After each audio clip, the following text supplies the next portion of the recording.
let's do that. Alright, here we go.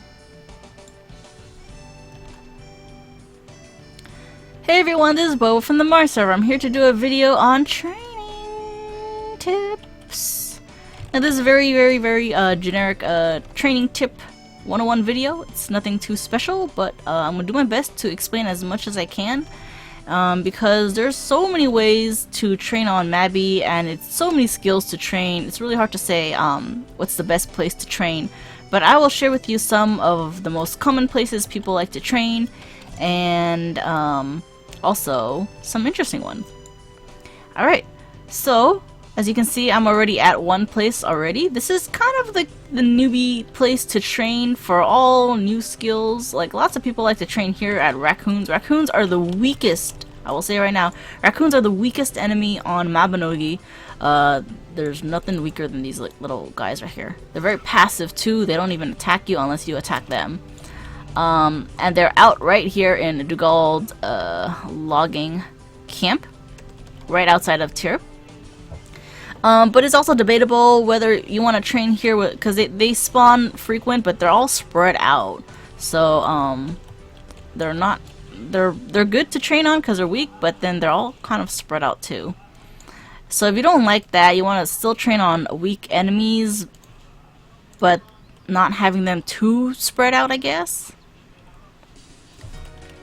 Another popular place that people tend to go to is the foxes in Tirp. And they're probably the very first enemies that you're gonna have to fight when you first play Mabinogi. So I'm gonna head over there. But I don't like to really train in this area too much because I know a lot of newbie players are kind of starting out here. So then it's like, it's kind of, you know, ruining their quest line by just constantly killing all the enemies around here. But this is actually a really good place because, you know, there's you know, weak enemies here, and then they're all clumped into this one area, so it's really easy to train stuff here. And they're passive again. They're one of the weak passive ones. Now I know not everyone has to fight weak enemies, because eventually at some point you're gonna have to train on more harder enemies, yeah. So I'm gonna go to the one place that I like to train. This is specifically just me, but I know there's probably a few others that do the same. Is to go into a shadow mission. So I'm gonna go over to a shadow mission right now. Yeah, that one. And show you guys where I like to train.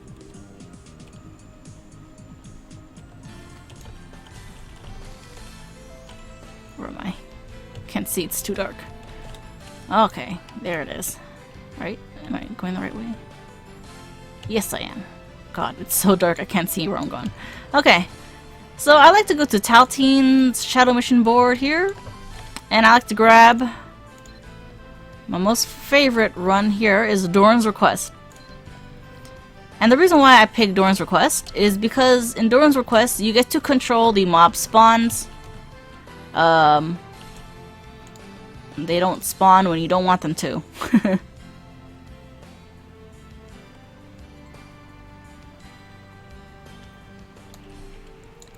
So entering Doran's Request, for those that have never entered Doran's Request, oops. Basically, if you enter the center here, you have 4 orbs. You can choose which orb you want to spawn, and that's what I like, is that you can spawn however much you want. And you can also, if you are focusing on CP, you can kind of jump in and out of basic mode, you know, advanced, hard, not elite, because elite requires passes, of course. You can switch between difficulties depending on your CP. And all of these orbs all have like mobs that are kind of ranging between kind of a little bit. They're all similar difficulties, but a little bit different. So I know this one right here, these enemies are a little bit stronger than the last orb in terms of CP, at least. So you can use the orb spawn to your advantage, and at the same time you can stay in here until the run even expires and continue to use the orbs. However, do keep in mind that if you are gonna stay in here until the time runs out, do not have an orb actively open. What I mean is that if you have this, like this, if you open this, and then the mobs are still out, and then the time ends, you won't be able to spawn more enemies. So you will have to actually clear the enemies, make sure there's no mobs out, and then wait until a timer runs out, and then you can continue to use the orbs. However, the only disadvantage of training in Dorn's Request is that you don't get nothing from this mission. You don't get EXP from killing these enemies. You don't get gold. Well, I'm pretty sure you don't get gold. I haven't seen gold yet. You might get some, like, you know, poor quality materials, but you won't get anything really except for training purposes. So this is one thing about Dorn's Request that's kind of a downside. Another popular place that some people like to train here in Taltin as well is the mission Provocation, which I can't enter because I need at least 3 people, and that is another downside. But I will show you where it is right here, Provocation. And the reason why people train in Provo is because in Provocation you can you can enter a mission, and you're going to be surrounded by barrier spikes. What the barrier spikes is used for is for training, basically. You can train, you can prof your weapons by attacking them, but do know that if your CP is really high, you're gonna have to probably use a tendering pot for that. You can train auto attacking skills on the spikes as well. So to auto attack, I'm not sure what everyone's hotkey is, but you will have to switch between auto attack and manual attack mode. So you can see right here is auto attack. And what auto attack does is that if you're on auto attack mode versus manual mode, if you normal attack something, you're just gonna constantly keep hitting it non-stop, like, you know, non-stop, basically. Or if something hits you, you're just gonna keep normal attacking as well. So some people like to just like auto attack on the spikes and train things there, and so on. So that is Provocation. If you ever need to kind of AFK train on something, that is the place to go to. Another very, I guess, easy way to kind of AFK train, and I would say it's not really common, but it's more for courtesy purposes, is their Homestead. If you go to your Homestead, and you're gonna train something like music skills, you can click on Options here. Options, let's see, game, I think, etc. Where is it? Oh, here it is. If you're gonna train playing instrument, for example, playing instrument, you can go to Options, Game, Control, check mark, Repeat playing instrument, and basically that's gonna just let you automatically play your music for a playing instrument. So if I want to train this skill, like AFK train this skill, I can just check that, AFK my Homestead, and done. And once this song ends, it's just gonna keep playing. I believe it eventually stops though when you run out of stamina. If you want to train fishing, you can fish at your fishing pole thingy area, or you can go to like some other place and AFK fish. So I'll see, you see it's playing again. So that is one place people can train kind of like, I guess, life related skills, because in your Homestead you can also put up things like you know, spinning wheels, things like that for tailoring, for refining, for blacksmithing, and it's a really quick access place to enter. Alright, now another place I'm gonna say is a really good place to train, and if I can get there without lagging, but it's going to be in Tara, and it's again another shadow mission. So shadow missions are actually really good for training, because you can alter the enemy's difficulty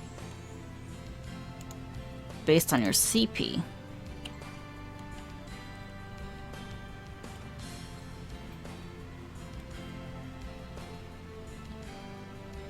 Only problem is Tara, that lag.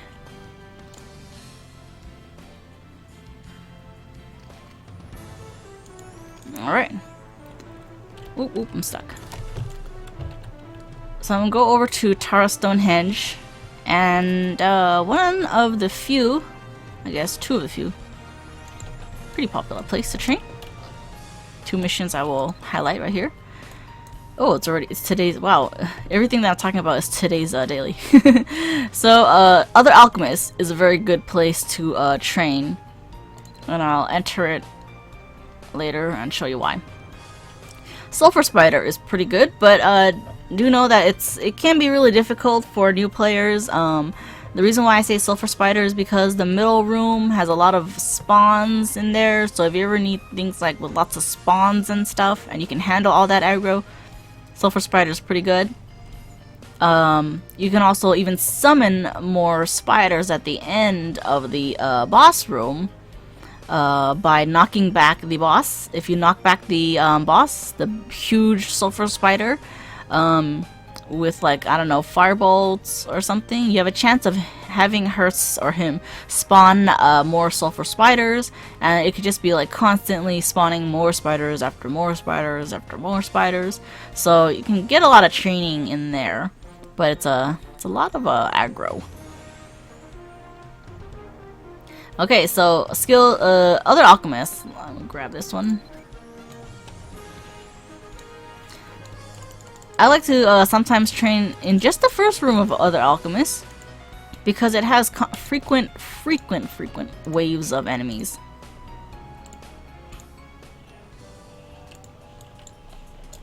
And you can kind of control it in the beginning, so you can kind of set this up here. So if you were to train something like puppets,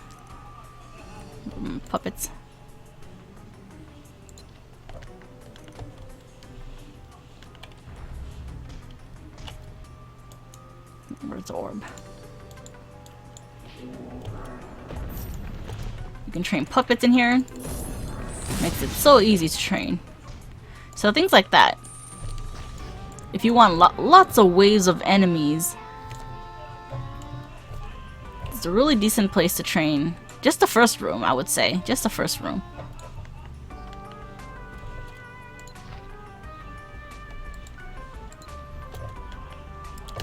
So things like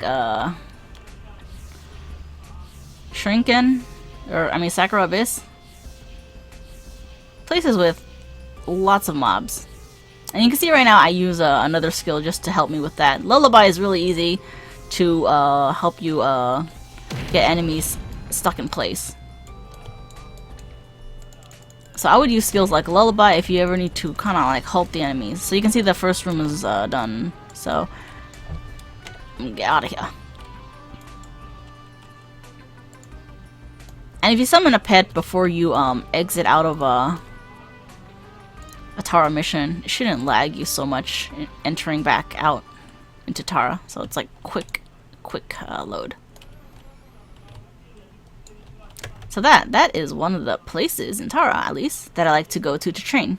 Just the first room. You don't have to go through the whole entire mission, just that one first room. Alright, another thing that, like I said earlier, I used Lullaby to help keep enemies in place. You can use other skills like Enthralling, but not too many people use Enthralling. Enthralling kind of lures the enemy towards you, and then you can just Lullaby and keep them in place. So that is one little training tippies right there. Another place that I'm gonna show you guys that is really good for people who have CP issues, because I know CP is always an issue in Mabi for training. Let's go there. And I believe this is the one place that has enemies at a really high CP. At a really high CP, but they're easy to kill, or decently easy to kill.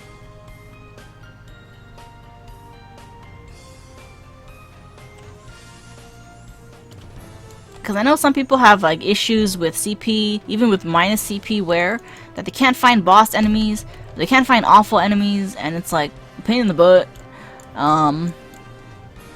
So here's one place that I find is really easy to find boss or awfuls, even at a really high level, but you might still need minus CP wear depending on what your CP is. And that place, my friend, is... oh, I teleported. Is the kitchen dungeon. Oh, I teleported again. Oh my god. Basically, in the kitchen dungeon, you have the most... a really high CP enemies in there. But they're pretty weak. And they don't hurt you as much. So I'm gonna enter one right now. You will need some sort of cooking rank level just to enter one, but yeah. That shouldn't be too difficult to obtain. You can see, well, right now, they're awfuls to me.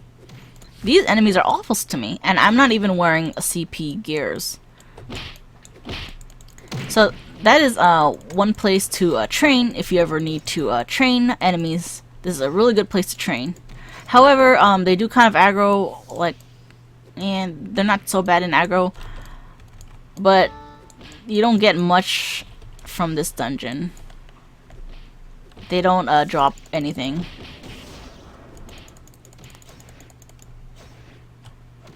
So yes, you can train in here. But Gluis is a butt, and he's annoying because he can like just knock things out of the way of whatever you need to do. So do keep that in mind, that you're gonna have a little partner in here, messing around your jams, you know.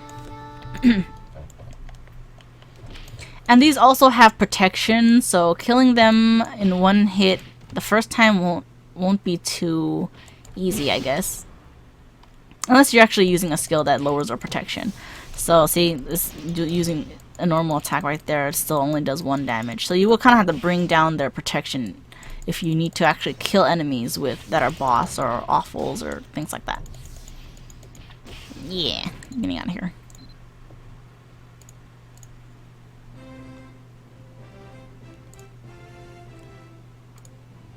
Another place that is pretty good to go to, that I have already mentioned again, was the shadow missions, because you can choose a difficulty and, you know, base it off of your CP or levels.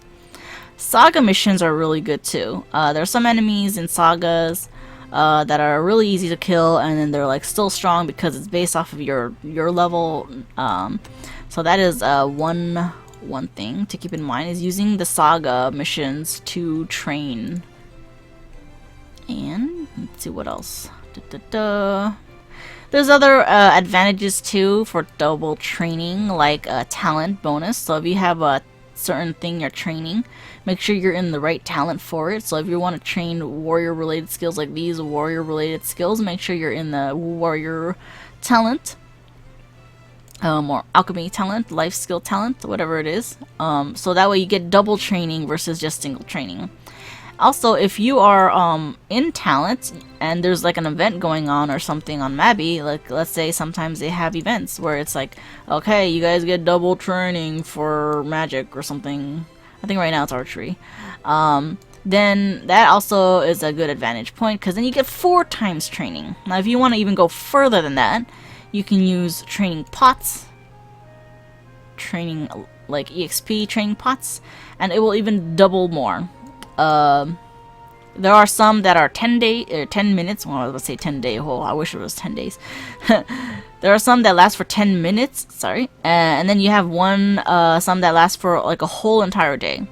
So you can get these from events. You can get these from Cash Shop. You can buy them from players if they're tradable. So keep on a lookout for that. Another thing that you can use for training is, I believe, tendering pots too. So these tendering pots right here will help with CP issues if you have a CP thingy. Now some people are like confused between what the tendering pots do. Well, you have a regular tendering pot here. Let's say you're fighting enemies that are awful. If you use a tendering pot, it's going to turn them into boss by 1 level. So this one is specifically by 1 level. If you have the S grade ones, they're gonna go down by 2 levels.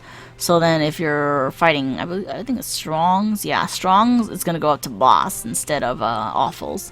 So hopefully that's not too confusing for you guys. But I'll probably do another video specifically on, I think I did videos on CP, but I'll do my best to explain it again.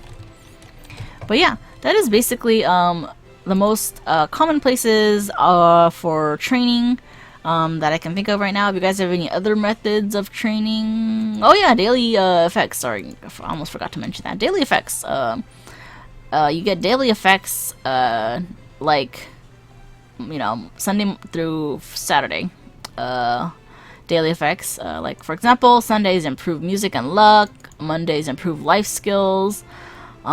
Tuesday, dungeon play and combat. Wednesday, drop rate, NPC price items, not really for training, but that's a thing. Thursday, improve magic and proficiency. Friday, improve potion efficiency, part-time jobs. Saturday, just you aging and food stuff thing. Food, what is food? But yeah, things like that. Daily bonuses can help you with some training stuff. So do take advantage of daily bonuses. I don't think it's been mentioned, but alchemy is for Saturday bonus. Just saying. Alright. So again, hopefully these tips were helpful. And if you guys have any other tips, feel free to leave them in the comments below and share. Thanks you guys for watching and stay awesome. Pew pew!